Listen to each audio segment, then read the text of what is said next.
Hey guys, how you doing? Welcome to my Kaalia the Vast Deck Tech. It's a very good deck. It's not a cheap deck. I guess you can make it cheap, but it's as good as you make it, you know. Start off with what she does. Whenever Kaalia the Vast attacks an opponent, you may put an angel, demon, or dragon creature card from your hand onto the battlefield tapped and attacking that opponent. I've been playing EDH for a pretty long time now. I can tell you it's probably one of my most hated commanders. The whole goal is to put her out as fast as possible. People will try at all costs to remove her, counter her, whatever. I mean, you can turn 3 kill somebody if you get the right starting hand, and I'll go into that. But like I said, the whole thing is to get her out swinging as fast as possible. She's good 1v1. She's great 1v1. In a group, she's also good. Like I said, you're gonna get a lot of hate. So, anyways, let's get into it. We'll start with the lands. All right. Here you go. I have a few basics. We got our mountain, another mountain, and then I believe 2 plains. Yep, plains and plains. All right. And like I said, it's not a very cheap deck to build. The dual lands, you don't have to run dual lands, but I would suggest it. The faster the better. Fast land, I only have 1 in here. It's pretty much just in here until I can put something else in here. I think I had a Mesa Ith at one time. The only thing I didn't like is if you get that first hand, you can't tap it for mana unless you got like a Urborg out there or something like that. So good protection, however, just not good for the type of play Kaalia requires. So, still, it's taps for 2 colors, so not terrible. Then you got your filter lands. Then you got some pain lands. These are great if you need to put out your artifacts early. Don't have to charge your life or anything. But however, just 1 damage when you do need it, and yeah, it's not going to matter. Kaalia requires you to lose a little bit of life to hit for a lot, so don't worry about the 1 damage as much. So we got Shambling Vents, just give you an extra creature out there, plus the 2 colors. Comes in tapped, not what you want when you're talking about Kaalia. Like I said, some of these lands are optional. The lifelink is good though for the if you ever use it as a creature. Then you got I can't remember what this one's called, but this comes in tapped unless you control a swamp or plains. You got your dual lands out there. Chances are you're going to have one of those 2. And if you get it early, first turn, you can put it down tapped. It's not a big deal. So then you got your shock lands. These are always good. You can pay the 2 life. You get down early, you can just tap it and not take the 2 life. If you're going to fetch for it, it's probably one of the ones you want to fetch for. One of your shock lands. Then we got our fetches. Like I said before, you can always use the fetches to fetch for those shock lands. Or the dual lands. Either ones. I usually go for early game shock land, late game dual land, so I don't have to take the 2 damage. But like I said, it's not a very cheap deck to build if you're trying to build it competitively. If you're just playing for fun, then obviously I guess you don't need these. But the Scry lands, these are also optional. I choose them. They've saved me a few times. You have that extra land on top, and you've already put down all your creatures for Kaalia, and you need another one. It's good to be able to scry that extra land down to the bottom. So I got 3 of these. Downside, they come in tapped, but hey. Cavern of Souls, probably the most important land. At least if you're playing against blue players. At least if you're not playing against blue players, it doesn't really matter. However, like I said, you get a lot of hate. So what you'll see is blue players pretty much counter on the spot. I particularly go after blue players first, and I think my play group knows that. But hey, they combo out sometimes turn 4, turn 5, and the game's over already. So I mean, you gotta do what you gotta do. Very, very important land though. If you can sport on any of the land, I would sport for that one.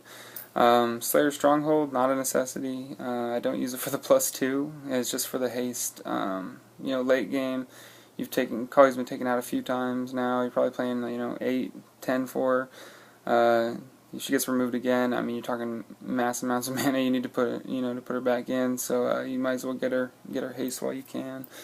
Swing with her that first turn. Can't be blocked this turn. Obviously, that's great. Kaalia's only a 2/2, so she can't really take much. So if you can get her unblocked, it keeps her out there longer. City of Brass takes 1 damage, add 1 mana of any color. Self-explanatory. Alright, Shizo Death Storehouse, like I said, she's only a 2/2, so you want to try to keep her from getting hit as much as possible. Give her fear, she attacks, don't have to worry about anything unless they're playing black or artifacts. So, Urborg, just to give you more swamps, obviously. Command Tower, necessity in every multicolor EDH deck. If you don't have one, get one. They come in every starter deck, so not hard to find. Mana Confluence, another, just like City of Brass pretty much. Add 1 mana, self-explanatory. Evolving Wilds, like I said, I only have 4 basic lands in here. But it's good to be able to search for one. I know I don't have a swamp, I used to, but I've been, as I've upgraded my deck more, I've taken some of the other basics out, and I don't have as much black as everything else, so I took the swamps out first. Thespian Stage, it can be a copy of any land on the field, so I mean, you see that Maze of Ith your opponent has, it can be that. I mean, you see, it can be anything, you need another swamp, it can be a swamp, it doesn't matter, so. And, it can always change. Another necessity for this deck, this paired with Cavern of Souls is, it's pretty much as good as it gets, unless someone has a Swords of Plowshare or, some instant removal in their hand. You pay the 3 life, add 1 to your mana pool, and it gives that creature haste. Self-explanatory. Kaalia comes out and hits. So, add 1 to your mana pool of any type that land. Just some more mana fixing. Majuga Bog, for all those people who play the graveyard decks. Kaalia is not so much a graveyard deck. There's a few creatures, as you'll see. However, for those people who like to play sacrifice and all that, this is a good thing just to get rid of that. So, no maximum hand size. You can never complain about no maximum hand size, especially for the people who try to mill you out, or make you draw a ton of cards in the game. You have to discard. Just keeps you from having to discard. So, Temple of False Gods, just more mana. Homeward Path, another important one.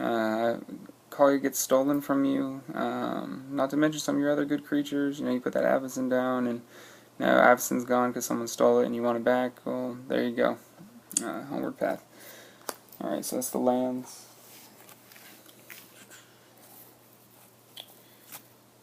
Next we will go into the artifacts. Alright, some more mana fixing. Like I said, it's all about getting Kaalia out as fast as possible. So you got your Chromatic Lantern.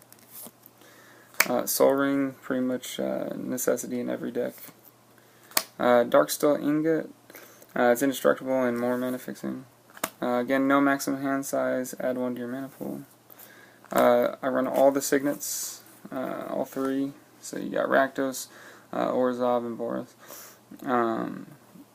You need these. If you're going to turn to Kaalia, you have to have one of these in your hand. I'm sure there's another way to do it, however, this is a definite good. I'll show you guys the combo here in a second. So, get those down. Whisper Silk, again, unblockable, and Shroud, so that she can't be removed. The Shroud's probably the more important part, because you don't want her getting targeted. But unblockable is also good, because like I said, she's only a 2/2, so. Swiftfoot Boots, Haste, and the Hexproof is probably a little bit more important, but Lightning Greaves, again, the Shroud and the Haste. So, Divining Top, not a necessity in every deck like everyone claims. However, if you're looking for a better creature than you got in your hand, why not look at the top 3? So, Expedition Map, you saw all those lands. If you need that Shizo or whatever land, you can go get it. It's any land card goes in your hand. So, Nim Deathmantle, whenever a non-token creature is put into your graveyard from the battlefield, you may pay 4. If you do return that card to the battlefield and attach this to it, pretty much just to keep her out on the field as possible, as long as possible. she dies, she comes back with this attached to her, and she has Intimidate. So I mean, just to keep her out on the field. Alright, then you got your Sword of Feast and Famine. There's an infinite combo with this that you can do with one of the creatures, and I'll show you that eventually here. Sword of Light and Shadow to bring a creature card back from your graveyard. Like I said, it's not really a graveyard deck, but I mean, there's other hated creatures in this deck that people will destroy. So if you want it back, this is not bad to have. Plus the protection from white and black. I mean, those are two main removal colors. So it's good to have protection from those. Lotus Petal. A, I like the way it looks, and B, it's just faster ramp. Hopefully you get a turn 1. So, and same with Monocrypt. Alright, so what you're going to try to do, you get one of these signets. You put down the Monocrypt, you put the signet out, you play your land. Next turn, you play the second land. You've already got enough mana to put her out. That's turn 2 Kaalia right there. Especially if you got the Lotus Petal. With this 3 combo right here, pretty much any land. I mean, you can get her out turn 2. And turn 2 is quick, man. Unless someone has a swords, you're setting up for that turn 3 kill. So good cards right here to have, these two. Alright, we will go into the next section here. Alright, we'll go into our instants and sorceries, some of them. So we got our tutors. You got an Enlightened tutor. To look for one of these artifacts down here. You get this turn 1, you can search for that signet. By then it's already a little too late to get her out turn 2, but that's still turn 3, so any of those. Or enchantments. There's some enchantments you'll see that are pretty important. So let's see here. Vampiric Tutor. It's just another tutor. Search for any card. Usually I use this at the end of my next opponent's, the one next to me's turn, to search, especially for if Kaalia's already out there. I'll search for that kill card, which I'll show you here in a minute. Merciless Eviction to get rid of other people's stuff. Obviously, there's especially the Planeswalker one. People play Planeswalker decks; they're hard to get rid of unless you're attacking them. So, Merciless Eviction is always a good card for that. Reckless Assault. Untap all creatures that attack this turn. You may declare an additional attack during your main phase. You can get 2 creatures out with Kaalia in one turn. That's never bad. So why not?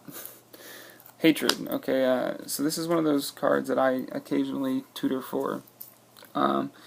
It's pretty much it's a commander kill card, especially if you get it by turn 5 or 4, sometimes 3, depending on what land you got on there. So you pay X life. You start at 4. You're taking 19 damage, but you're doing 21 to someone's face with Kaalia, and they're out of the game. They're done. So it's funny to win that way sometimes, but it's a good card to have. Diabolic Tutor, like I said, is another tutor. Savage Beating. You can only play it during your turn, and only during combat. I don't know why. Well, actually, I do know why they put it in stone here, but see, creatures you control gain double strike until end of turn, or untap all creatures you control, and after this phase so you can entwine it. However, the untap all creatures is probably the more important one. You don't realize it, but a lot of people, especially when they're playing Planeswalkers or things like that, they have things to tap your creatures on their turn. That's another way without removal to deal with Kaalia. People will tap her. Well, you know what? You just play a Savage Beating, and you can untap all your creatures, and you still get another attack phase. Or even better, sometimes you play it with the Entwine cost when she's not tapped after you attack, and you get the 2 creatures out again. So pretty good in this deck. So. And then Demonic Tutor, of course, just a cheap tutor card. Usually I get either Hatred or whatever else I need, or the lands. Sometimes I get the lands if I need that haste. So. Alright, next.